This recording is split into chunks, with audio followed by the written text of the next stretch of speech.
ഇവിടുന്ന് മാറിയാണ്ട് അവിടെ എത്തിക്കാന്നുണ്ട് അക്കരത്തില് ഇനി അഥവാ അസിയ ഇത് ചാടിയില്ല എനിക്ക് ഒരു റുപ്യ തരും വേണ്ട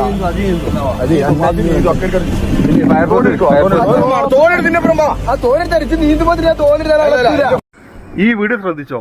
ഇതേപോലെ തന്നെ കൂട്ടുകാരന്മാർ ഒരുപാട് വാഗ്ദാനങ്ങൾ തരും. അത് നീന്താറിന് ചക്കന്മാർ വാഗ്ദാനങ്ങൾ തരും. എന്താ ചോദിച്ചു കഴിഞ്ഞാൽ ഇത് നീ കംപ്ലീറ്റ് ആയി കഴിഞ്ഞാൽ നിനക്ക് ഞാൻ ഒരു രാത്രിത്തെ ഫുഡ് വാങ്ങിത്തരാം, ചിക്കൻ വാങ്ങിത്തരാം, പെപ്സി കുപ്പി മനസ്സിലായി പെപ്സി കുപ്പി വാങ്ങിത്തരാം, അങ്ങനെ ഒരുപാട് വാഗ്ദാനങ്ങളുണ്ടാവും. ഇതൊക്കെ മോട്ടിവേഷൻ ആയിട്ട് ഞാൻ പോയിട്ട് വരാൻ വേണ്ടി ചാടിക്കഴിഞ്ഞാൽ ഇപ്പോൾ ഇതിൽ ഈ വീഡിയോയിൽ ചെയ്യുമ്പോൾ സാവധാനം പറഞ്ഞു അടിപൊളിയായി ചെയ്യണം. കാരണം കൂടെ ബോട്ടും പോകുന്നുണ്ട്, സേഫ്റ്റി കാര്യങ്ങളുണ്ട്, നല്ല മലർന്ന് റെസ്റ്റ് ചെയ്യാൻ കാര്യങ്ങളെല്ലാം അറിയുന്നുണ്ട്.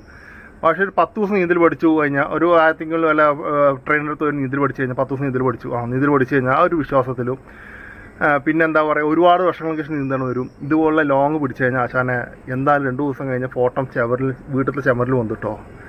അതുകൊണ്ട് ഉറപ്പായിട്ട് പറയണം ഇവർക്ക് നല്ല എക്സ്പീരിയൻസ് കാര്യങ്ങളുണ്ട്, ഒരുപാട് നീന്തണം, ഡെയിലി നീന്തണവരാണ്, അതുകൊണ്ട് ഒരു കുഴപ്പമില്ല. അതുകൊണ്ട് ശ്രദ്ധിക്കേണ്ട കാര്യം എന്താ വെച്ച് കഴിഞ്ഞാൽ ഒരുപാട് വാഗ്ദാനങ്ങൾ കേട്ട് നിങ്ങൾ മോട്ടിവേഷൻ ആവരുത്. നിങ്ങളെ കൊണ്ട് കഴിയോ പറ്റുകയാണെങ്കിൽ ചെയ്യുക.